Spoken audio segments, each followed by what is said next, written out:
Hayes was there for a year. We moved him in spring to left tackle. So he's at a year at right now, a year almost at left. So he's done both. So he's the swing guy in there. Where do you think his future is? Where do you think his future is at, left or right there? Where is it? I don't make as big a deal of that as everybody else does. Everybody makes a huge deal of that. I don't. If the right tackle can't protect it, that's just as bad as if the left tackle can't. But I played quarterback, so I don't see it that way. You know what I mean? I see it like, hey. And Ryan's solid, but time will tell. We'll work through that after the John Runyon era. But, John's our left tackle and should be ready to roll. How's he looking? Is he looking rusty at all, or is he back to? No, because we've had 2 weeks to kind of work him through, so I think he'll be ready to go. John will be excited to get some action. When you're weighing whether to play him, what do you look for? I mean, because he was in pregame last week. You guys decided not to play him. What do you like? How do you Oh yeah, we knew before that. Yeah, okay. That was just, he was dressed for emergency, and also to keep the defense at bay. The opponent at bay. Yeah. As well as Hayes played for you, just how important is it to have two guys with experience and know so well, Bredesen and Runyon, what they're going to do out there?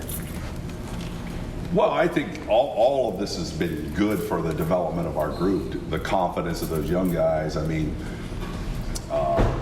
Ben and John were in watching film with me this morning. They were ecstatic about getting the posse back together again, you know what I mean? And so they were watching film with me at 7:30 this morning. And so, I mean, that's always good because that's familiar ground. They've played next to each other for 13 games, so, and a lot of practices, so they're very comfortable together. And it just gives us got more guys that have played, more guys that you feel like you're confident to put in a game. So I think we're in a good place going into Wisconsin up front.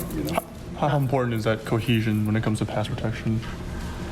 Well, I think it's just how they communicate up there. I just think confidence in each other, knowing what each other's little, because they can't have sentences and conversations up there. They have little code words and things that we talk through that they use, and everybody's different, but you have those non-verbal and verbal cues with your wife if you've been married a long time, and she knows what you're thinking and you know what she's thinking, and you don't have to say it, and it all takes care of itself. And so I think there's some comfort in that. But I just think that Caesar's the key for our pass protection. I mean, he's the master of that. He directs all the protections, and guys help him, but he's the main orchestrator of that, and he does a phenomenal job at that. I've never been around one better at manipulating protection. So, I mean, when he gets things rolling, we're in good shape.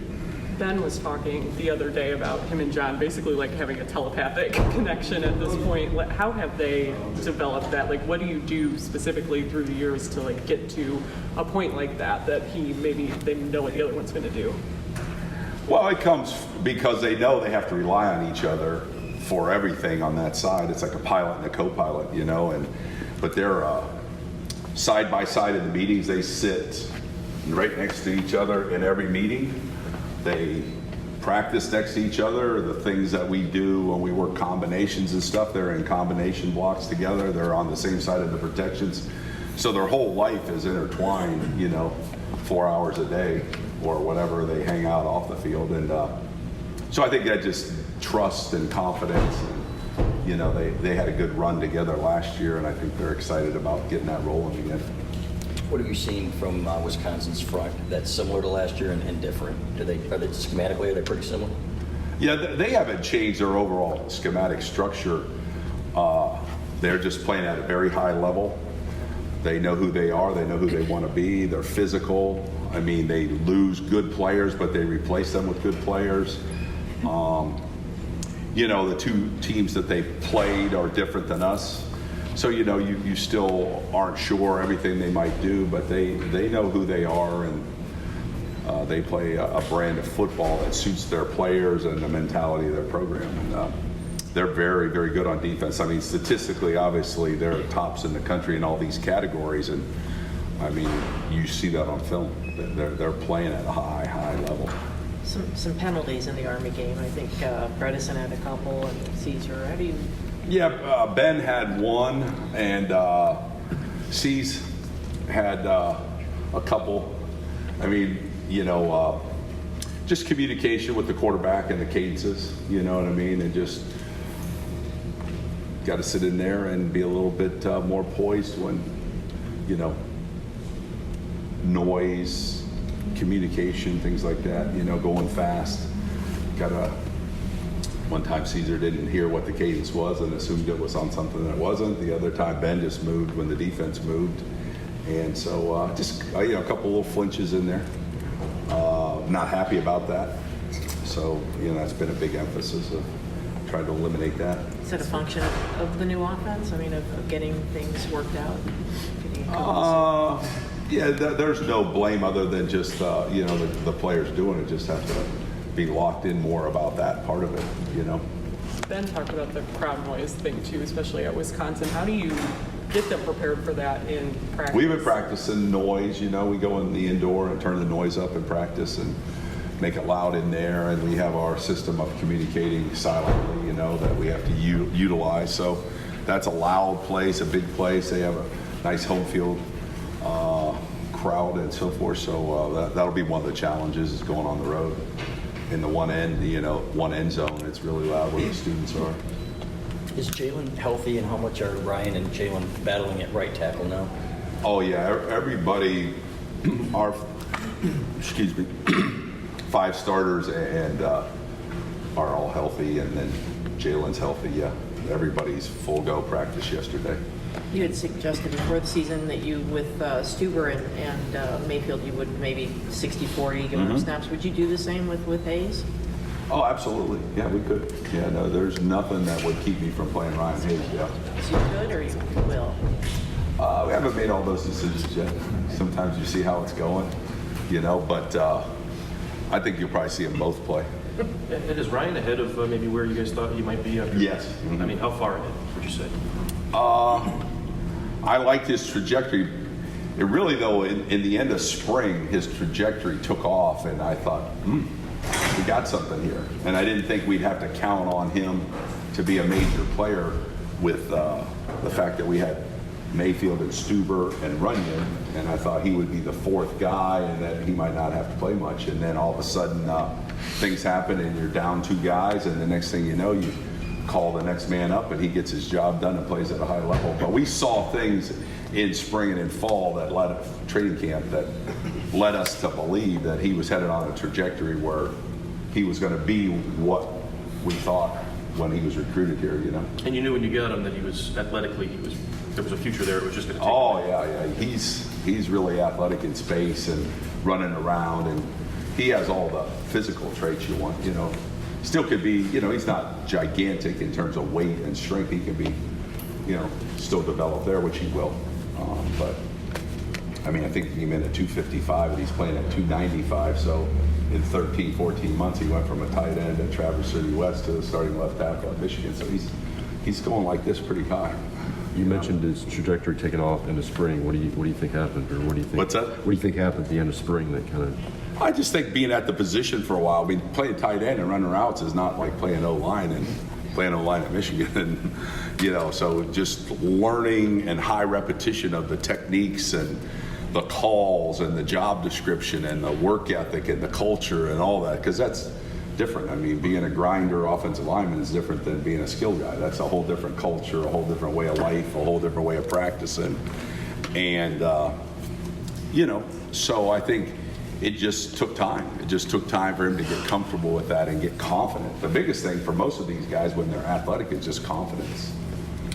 What am I supposed to do? How am I supposed to do it? And if I know what I'm supposed to do and how I'm supposed to do it, then I can start doing it harder and harder and harder, because I'm not thinking about what to do and how to do it. I'm just thinking about, let's get after this guy, and be aggressive. And so once he got real comfortable with who he's blocking, how he's supposed to do it, then, and he just keeps playing harder and harder. And, and he's developed that O-line mentality, banging somebody every play.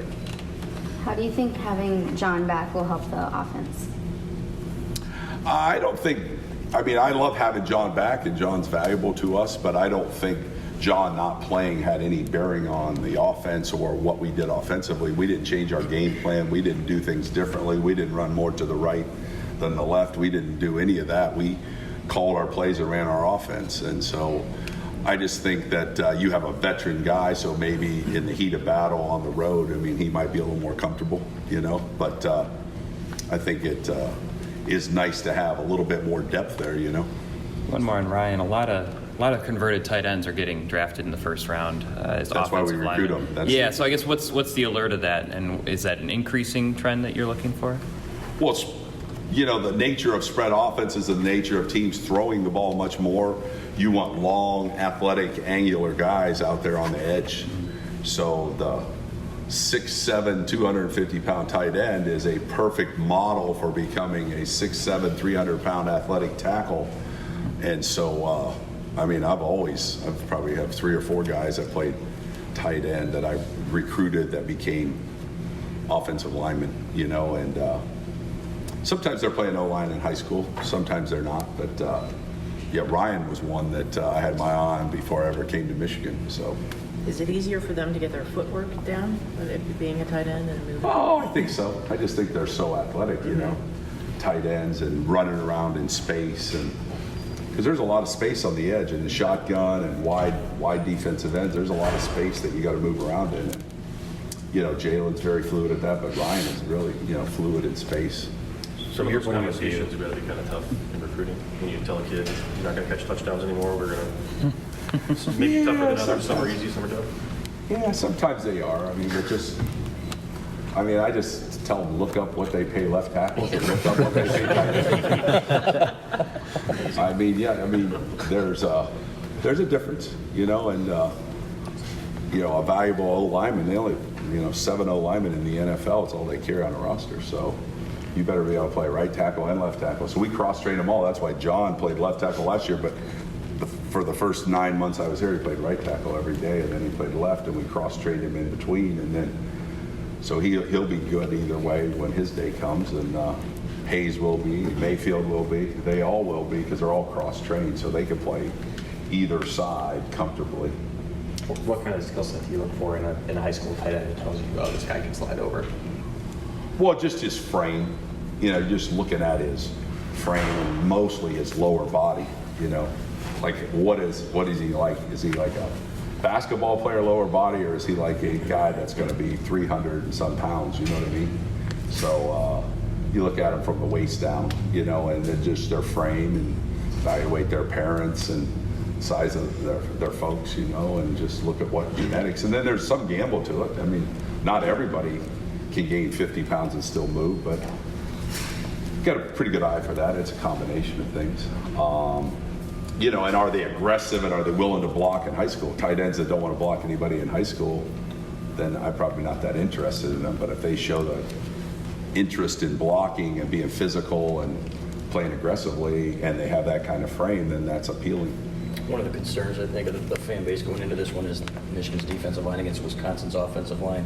What would you say to kind of reassure people? And then what have you seen from Wisconsin's offensive line over the year that they're just so able to run the ball so effectively? Well, they have a system offensively. They know what they want to do. They have a big offensive line. They have certain patterns they use, schemes. And they have really good tailback, obviously. We all know that. He's one of the best in the country. And so that combination, and they are committed to running the ball. So when that's what you're committed to doing, and then you have offensive linemen that play hard and are big guys, and a tailback with that skill set, you know, you run the ball. Our defensive line, we go against them every day. I mean, they are tough. They practice hard. They're using multiple guys in there. So I think our defensive line will accept that challenge. I think they'll show up. I mean, they make it hard to run the football. So I think it'll be a war up front. I think, you know, that's going to be an interesting part of the game, is winning the line of scrimmage, you know, on both sides of the ball. So, Ben talked about how he and some of the other offensive linemen, some of the most experienced players in the team, like they went to Madison 2 years ago and kind of were taking a leadership role in the offense. Have you seen that from them, trying to prepare the younger players for that environment? Yeah, I think so. I mean, you know, obviously Ben is from the state of Wisconsin, so this game has a lot of meaning to him. I mean, he has a lot of people that he knows and friends and people that went to Wisconsin, and he chose not to, and I'm sure he's heard a lot about it from the in-state folks, but he loves Michigan, and he's happy he's here, and so he wants to go out and play well and lead us to victory, and, you know, try to be a leader and try to be a team captain like he is. And I think, you know, I think he's doing the way Ben works. I think he's trying to, you know, let everybody know what you need to do and how you need to win on the road. You know, you got to win the line of scrimmage. You got to take care of the football. You got to be able to run the ball on the road to win Big Ten games. And so I think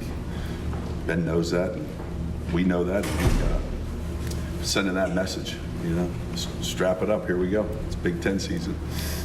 So what specifically are the things that like an offensive line needs to do to, you know, to do those things on the road?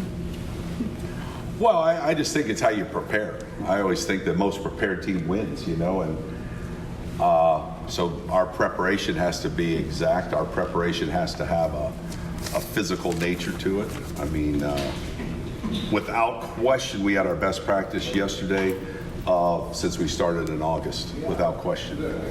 And so that's encouraging because, you know, with the bye week, we had a little extra time to work on those guys. And so I think our guys are very confident in what they're doing, and they're doing it with a great demeanor. And yeah, I think you just have to, this is my assignment. This is block out the environment, block out the noise to the best of your ability. This is what I got to do, and I got to do it with a high level of physicality to match Wisconsin's intensity, you know, and high level execution is what we need, and physical play, and you know, 4 quarters of football. And so I think we started that this week with practice yesterday. Last question. If you got one. Yeah. I guess as someone who has coached in the Midwest, coached offensive lines, I guess, what do you make of Wisconsin's run? It seems like it's been a few decades since they were weak at offensive line. Well, I think there's a couple things. I think that that's really important to the culture of their program. I think that their in-state recruiting, they're able to recruit a lot of in-state guys that fit that culture offensive line-wise, you know, and so I think they're fully committed to that's the formula. Everybody has a formula for how they want to win games, you know, and the formula in Columbus is different than the formula in Madison, is different than the formula at any other school. They all have their formula, and they think this is their recipe for victory and success. Wisconsin's formula has been recruit a great offensive line, get a great tailback, and let's run the football and control the line of scrimmage. And they believe in that, and they've had a lot of success doing it. And that doesn't devalue how well they played on defense. They played tremendous on defense. It's just that that's who their identity is on offense. So that's what they do. They go find linemen and recruit linemen and develop them and develop a running game, and their running game stays pretty consistent year after year as to how they want to block things, and so they know who they are. Thanks, Coach. Thanks. Yeah, thank you.